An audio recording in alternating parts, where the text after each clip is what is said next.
Everyone, स्वागत है आपका मेरे एएमए एजुकेशन चैनल के ऊपर। आज की हमारी वीडियो के अंदर हम करेंगे capital structure financial management unit second के मेरे नोट्स। हमारी जो पिछली वीडियो थी उसके अंदर हमने किए थे लिवरेज, टाइप्स ऑफ लिवरेज। अगर आपने वो वीडियो नहीं देखी है तो उसका लिंक डिस्क्रिप्शन में है, आप लोग जाके चेक कर सकते हैं। और अगर आप चैनल पर नए हैं तो सबसे पहले चैनल को जाके सब्सक्राइब करें, बेल आइकन प्रेस करें फॉर न्यू अपडेट्स। तो स्टार्ट करते हैं capital structure. Capital structure is one of the basic foundations in these fields. It is defined as the equilibrium between the debt and a company's equity. जो capital structure होती है वो define करता है, जो equilibrium point होता है हमारा debt और company की जो equity होती है उसको define करता है capital structure। जो सिलेबस दे रखा है उसके अंदर सिर्फ थ्योरीज ऑफ कैपिटल स्ट्रक्चर ही पूछी गई हैं। बट मैं आपको थोड़ा सा बेसिक चीज़ें पहले बता देती हूँ कि कैपिटल स्ट्रक्चर होता क्या है, इसलिए मैंने पहले उसकी मीनिंग बताया। And importance of capital structure क्या होंगी। The perfect evaluation assures the most economical and safe ratio between the different policies.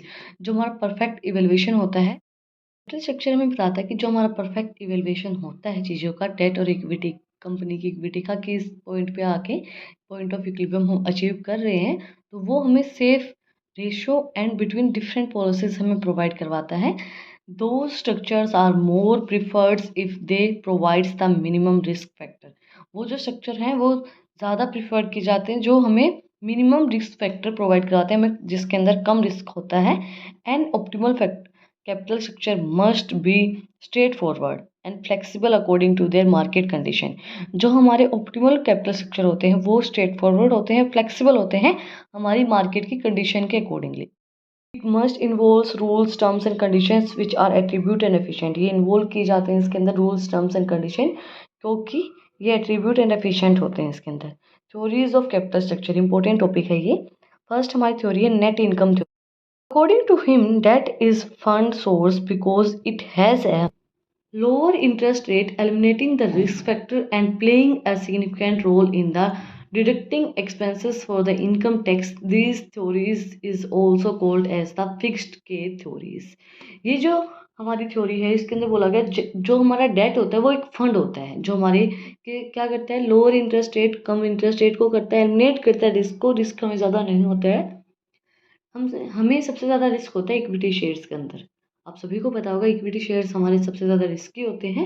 Date जो होता है वो हमारे लोअर करते हैं इंटरेस्ट रेट को, एलिमिनेट करता है रिस्क फैक्टर्स को, और एक सिग्निफिकेंट रोल प्ले करता है हमारी डिडक्ट करने के लिए जो हमारे एक्सपेंसेस होते हैं, इनकम टैक्स को डिडक्ट करने के लिए में हेल्प करता है। इस थ्योरी को हम फिक्स्ड के थ्योरी भी बोल सकते हैं। नेक्स्ट हमारी थ्योरी है net operating income theory. It depicts that the company's market value is not affected by the change in the capital structures. The overall cost of the equity can remain fixed no matter the proportions of debt।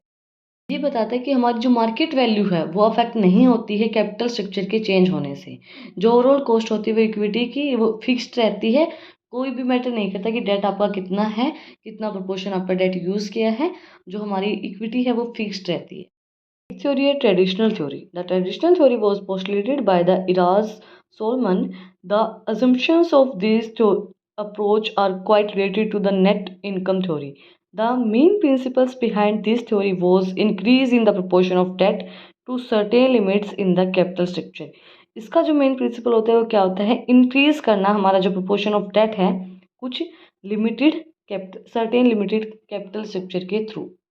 Last but not least हमारी theory है Modigliani Miller theory. This theory comes into existence in the correlation ideas of two members, Franco Modigliani and Merton Miller। This theory had two further assumptions। इसकी दो assumptions हमारी, first was absence of corporate tax। According to Modigliani Miller's theory, in the absence of corporate tax, the value of credit worth firm will be equal to the that the amount of equity compromised.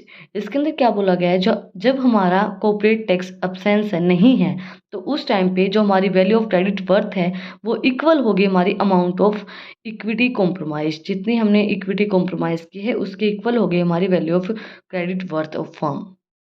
Next है हमारी presence of corporate tax. अगर हमारा जो tax है वो present है तो in the case where the tax are applied in the value of credit worth firms is equals to the value of indebted firms summed up with the products of the tax rates and the value of debt।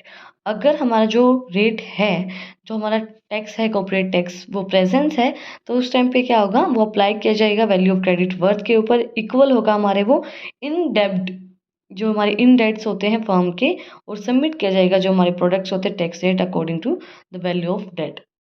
इसी के साथ आज के हमारे video के अंदर हमने किया है कैपिटल स्ट्रक्चर थ्योरी, जो भी थ्योरीज थी वो हमने चारों थ्योरी हमारी कर ली हैं। अगर आपको आज की वीडियो पसंद आई तो आप लोगों को पता ही क्या करना है, कमेंट सेक्शन में मुझे बताना है कि आपको वीडियो कैसी लगी। कोई भी डाउट है तो वो भी आप लोग कमेंट सेक्शन में मुझसे पूछ सकते हैं। और अगर आपको इन टॉपिक्स की पीडीएफ चाहिए तो टेलीग्राम चैनल का लिंक भी डिस्क्रिप्शन में है, आप उसको भी जाकर सब्सक्राइब कर सकते हैं। फिर मिलते हैं एक नई वीडियो के साथ, एक नए टॉपिक के साथ। Thank you for watching my video.